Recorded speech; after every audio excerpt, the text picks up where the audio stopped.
Good day to everyone. My name is Mark Antoniada and our topic is all about ADR or Alternative Dispute Resolution. So, dito mapag-usapan natin kung ano ba yung ADR at ano yung mga nilalaman ng ADR. First is ano ba yung ADR? So, ang ADR ay tinatawag ito sa batas natin na RA 9285 Alternative Dispute Resolution Act of 2004. So, itong ADR is nagsimula noong April 2004. At nung pagdating ng September 2009, yung Supreme Court natin is binigyan na to ng kapangyarihan. Binigyan to ng Special Rules of Court. And pagdating ng December 2009, is yung DOJ natin is in-implement na yung rules and regulation na meron itong ADR. So, itong ADR natin is hindi niya masasakop yung jurisdiction ng katarungan pambarangay. Kasi yung katarungan pambarangay natin is meron itong mga rules and regulation na sinusunod. Dito sa ADR is mas pinopromote niya yung yung freedom of parties na makapagdesisyon kung saan nila gustong ayusin yung yung dispute nila or paano nila i-arrange yung dispute na meron do sa parties. So, itong ADR is mas ini-encourage nila na dumaan na lang yung mga tao dito sa sa proseso nito kasi dito kasi mas mabilis yung yung proseso nila unlike sa court na matagal talaga na inaabot na taon. Tsaka maganda tong ADR kasi mas nalilisin niya yung mga cases na pinapadala sa court na hindi naman na talaga kailangan idaan pa sa court na kaya namang ayusin ng ADR. So, dito din kasi sa ADR is impartial justice sila. Kumbaga, wala sila ditong wala silang kinakampihan. Wala ditong bias. Talagang neutral lang talaga sila. So, itong ADR is napakaganda siyang alternative procedure. Kasi nga itong ADR is napakaganda ng service nito. Katulad lang dito sa court, pero dito ang pinakaibahan is hindi judge ang magdidesisyon dito. So, yung mga parties din pinagbibigyan dito or depende do sa nila sa system ng ADR kung saan sila mapupunta katulad ng arbitration. Yung arbitration natin is meron itong arbitrator na kung saan siya magbibigay mismo ng award sa mga parties. Yung award kasi tinatawag siyang yun kasi yung desisyon ng arbitrator. Pagdating naman sa mediation is yung both parties ang mismo magde-decide kung ano yung gusto ng party sa kanilang dispute. Ngayon, pag-usapan naman natin yung mga problema natin dito sa court natin kung bakit ang bagal ng proseso ng ating court. So, bakit nga ba? Nung November 30, 2004, meron itong pending case na 785,670. Napakadaming pending case natin dito sa Pilipinas. So, itong panahon kasing to is hindi pa na i-enforce yung ating ADR. So, kaya ganun na lang to kadami. At saka, meron pa itong mga problema na sasabihin natin mamaya kung bakit ganito yung pending case ng ating court. So, itong 785,670 is kinuha natin ito sa iba't ibang record ng court natin. Dito sa RTC, meron itong 349,085. Sa MTCC, meron itong 115,391. MTC, 85,452. MCTC, 65,692. And METC, 144,408. So, makikita natin na ganito kadami yung pending case ng ating court. Bakit ganito na lang karami yung mga hindi na aasikaso ng ating court? So, ang dahilan yan is kakulangan natin sa judge. Dahil yung mga judge natin is napakakonti lang. Dahil sa konti nila is napakalimitado lang ang mga kaya nilang hawakan ng mga cases. Kasi kaya nga yung mga case natin dito is isang case umaabot na ng taon bago matapos, di ba? Kaya ganyan kasi yung mga natin, yung judge natin, percentage ng judge natin umaabot lang ng 30% on average. So, meron tayo ditong record kung saan percentage kung gaano kababa yung mga judge natin pagdating sa mga court. Sa RTC meron 15.5 lang. Sa METC, 26.8%. So, makikita natin yan dyan sa screen. Kung gaano talaga kababa ang mga percentage natin sa mga court natin pagdating sa judge. So, itong mga judge natin is sumisweldo lang ito ng 44,416. Talagang napakababa para sa pagiging judge. Kasi alam naman natin, yung judge is hindi talaga madali. Napakahirap niyang gawin kasi biruin mo, may inawaan ka pang case na isa na na kailangan mong iresolba. Pero ilang araw lang or weeks, may dadali na naman sa yung case, di ba? Talagang napakahirap, tas ikaw lang mag-isa na nando sa RTC o iilan lang kayo doon. So paano mo i-handle 'yon? Tapos ganito pa yung sweldo nyo, di ba? Kaya yung mga tao ngayon is parang nagkukulang na lang din sila, ay parang hindi na sila halos na nagkakaroon ng interes sa pagiging judge. Dahil nga mababa din yung salary. Dito sa RTC, meron itong 44,416 na sinasahod yung ating mga judge. Sa METC naman is mas mababa ng konti. Siguro mga 40,000 pa rin to. Pero mas mababa lang ng konti sa RTC. Sa MCTC and MTC judges ay nakakakuha lang sila ng 36,501. So, bakit ganon? Bakit mababa ang sahod ng ating mga judge? Meron tayo ditong record January 2005. Sa RTC, nakakakuha lang yung judge ng 44,416.33. Ang baba, 'di ba? Ganyan kababa yung sahod ng pagiging judge. Isipin nyo, yung trabaho nila is napakahirap. Sabihin natin walang madaling trabaho o lahat naman mahirap, pero yung pagiging judge is napakabigat ng responsibility ng pagiging judge. Kasi nasa kanila yung desisyon kung paano nila patatakbuhin yung isang case o paano nila pagdedesisyonan yung isang case. Dito naman sa METC judge is nakakatanggap sila ng mga mas mababa sa RTC. Siguro mga 40,000 above to, pero mas mababa na sa RTC. Sa MCTC and MTC judges, nakaka-receive lang sila ng 36,501. Diba? Kung mapapansin natin, napakababa talaga para sa isang judge. So, kung mapapansin natin na makaka-resolve lang nito is yung pagtaas ng sahod ng mga judge natin. Para dumami yung judge natin, taasan yung sahod. Pero hindi ito madali para sa government natin. Kasi alam naman natin, yung government natin is meron itong mga iba pang priorities na pinagtutuunan ng pansin kaysa sa mga ganito. Kasi hindi lang naman sila pwedeng mag-focus sa ng sahod ng judge, magtaas ng sahod ng ganito. Is nagtataas din sila ng sahod sa mga law enforcement natin kasi alam naman natin na maraming crime na nangyari dito sa Pilipinas. So kung mababa ang kung onti lang mga law enforcer natin dito is hindi natin mape-prevent or mapapababa yung mga case na pinupunta sa court. Kasi alam naman natin na halos lahat ng criminal liability, criminal case, civil case is or other case na yan is dinadala yan sa court. So kung mababa yung law enforcer natin dito, kung konti lang sila is mas lalong dadami yung mga cases na dadalhin sa court. So kaya yung government natin is nag-focus sa pagpaparami ng mga law enforcer natin dito.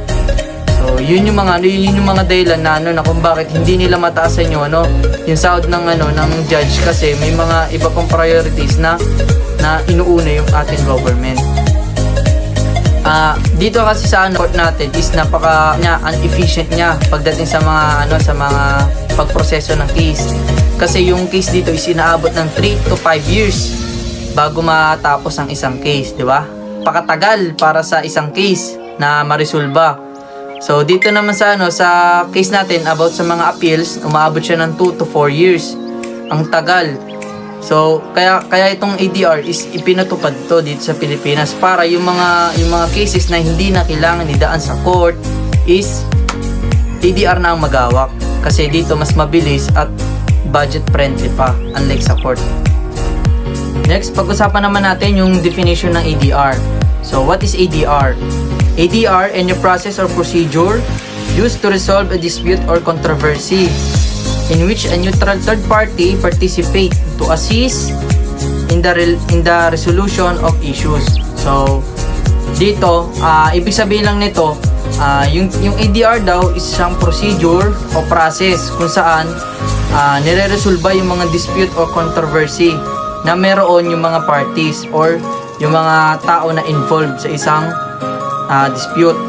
So dito sa sa dalawang party na to is meron tayong third party na magiging neutral sa kanilang dalawa. Dito i-assist sila ng third party na to at ilalatag yung mga related laws na kinakailangan nilang malaman tungkol sa dispute nila. So dito is tutulungan sila nito para ma-resolve yung mga dispute na nangyayari sa kanilang dalawa.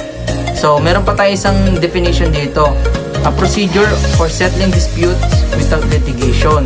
So ibig sabihin, itong ADR is hindi ito kailangan is wala itong litigation. Kasi pag sinabi natin litigation, ito yung mga legal action na ginagawa sa court. So 'di ba, sabi ko nga kanina, ang ADR is hindi siya yung katulad ng court na merong judge. So dito sa ADR is third party na ang mismong nag-a-assist sa kanila kung ano yung mga dapat nilang gawin. So wala tong mga attorney or lawyer. Yung third party na mismo yung mag-handle sa case na to. So settling disputes outside of the courtroom. So ito nga, hindi siya ginaganap sa loob ng court. Kasi pag ginanap na sa court yon is meron na siyang litigation kasi court niya yung maghahawak.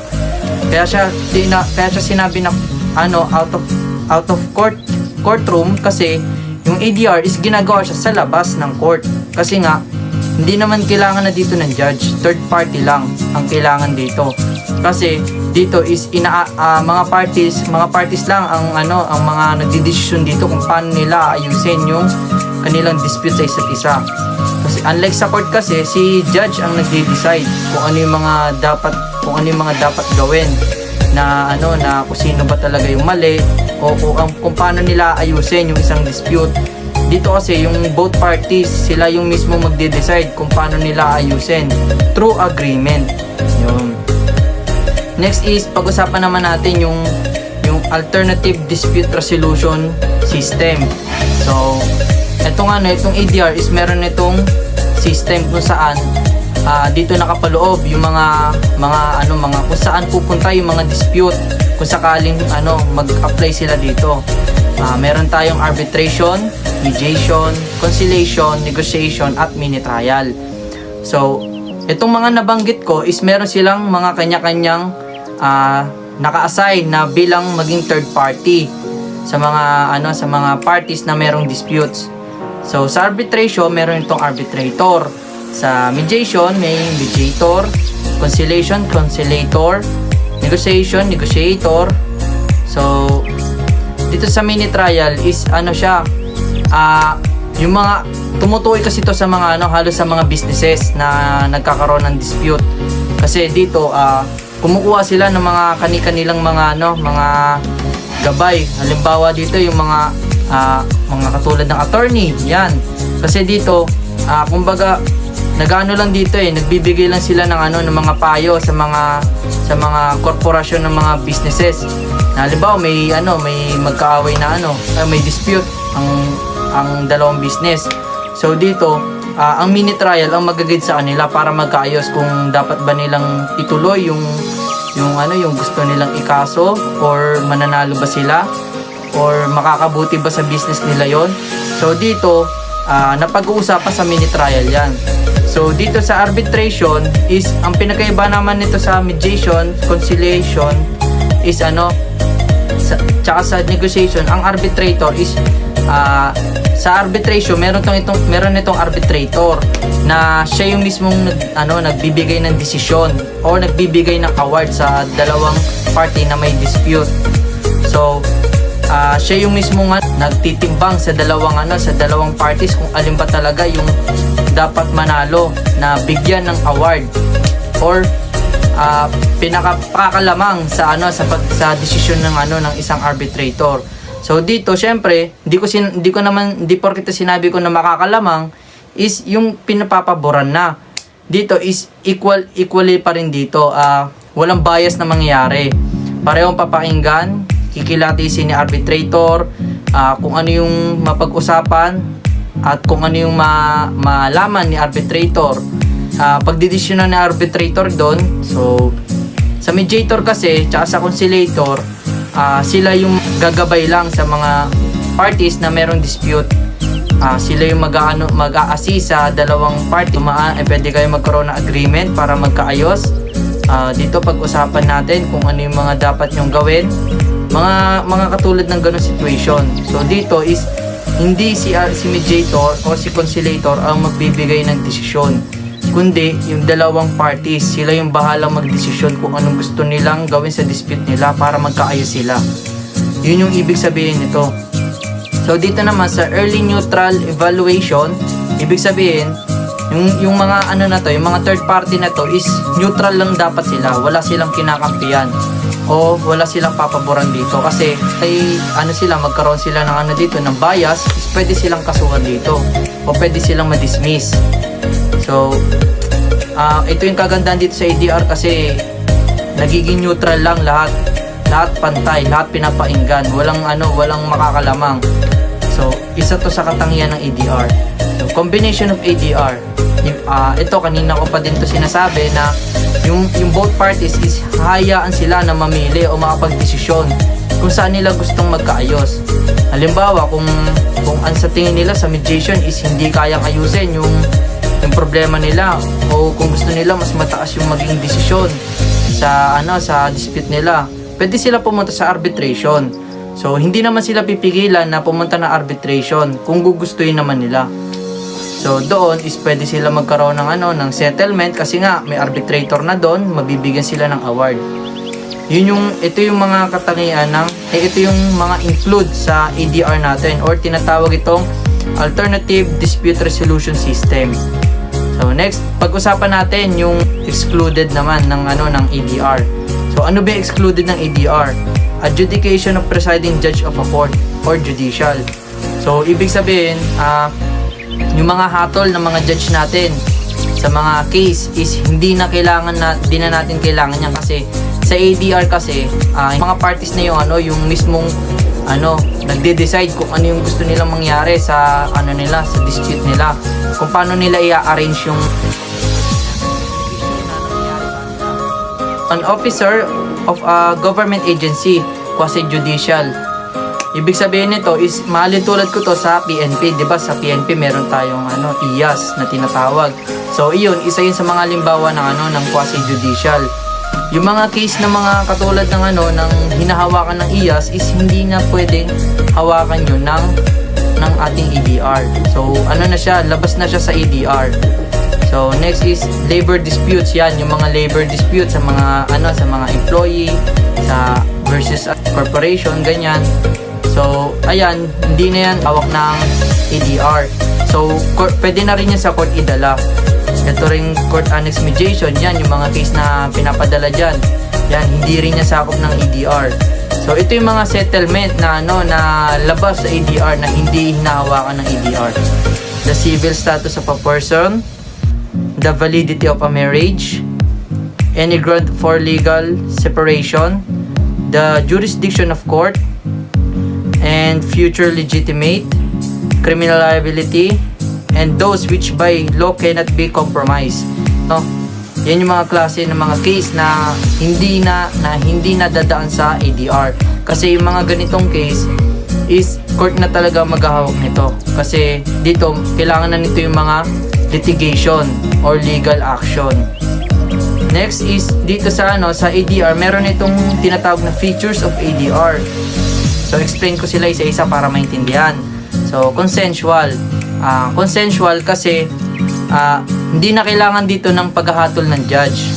So, sabi ko nga kanina is yung both parties na ang bahalang mag-usap kung ano yung mga dapat nilang gawin para ma-resolve yung dispute na meron sila. So, sila is bahala na sila kung anong mapag-usapan nila sa agreement nila. So, di na sila papakialaman dito ng judge. O labas dito yung mga hatol ng mga judge, tsaka ng mga arbitrator, mediator natin. Yan, labas na sila dyan. Ang mga parties lang ang bahalang mag-usap dyan. So, flexible. flexible kasi yung ADR natin is hindi lang siya nakatukoy sa isang issue. Nakatukoy din siya sa iba't ibang issue dito. Katulad na lang ng mga issue natin sa mga barangay. Ayan, pwede yan, pasok yan sa ADR. Yung mga gulo na nangyari, dispute sa mga neighborhood, businesses. Yan. Pasok yan sa ADR. Hindi lang siya nakatutok sa isang issue katulad ng about business dispute. Yan, diyan lang siya nakatutok. Hindi ganoon yung ADR natin. Napaka-flexible niya. Kaya nga siya napili bilang alternative sa ating court kasi yung mga case na pinapasa kasi sa court is kahit na hindi naman ganong kabibigat yung mga case mas gusto ng mga tao na sa court ipasa. So kaya yung ADR na to is siya mismo ang sasalo ng mga ganong case. Next is privilege and confidential. So dito sa ADR is meron tayo dito rules of confidentiality.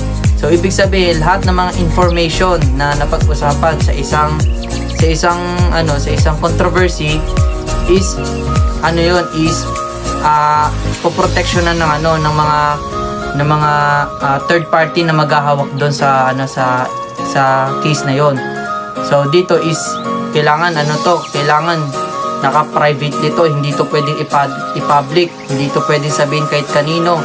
Dapat ang tanging nakakaalam lang nito is yung mga involved sa controversy. Yon, independence and impartiality of neutrals. So dito si arbitrators kailangan maging independent siya sa mga parties.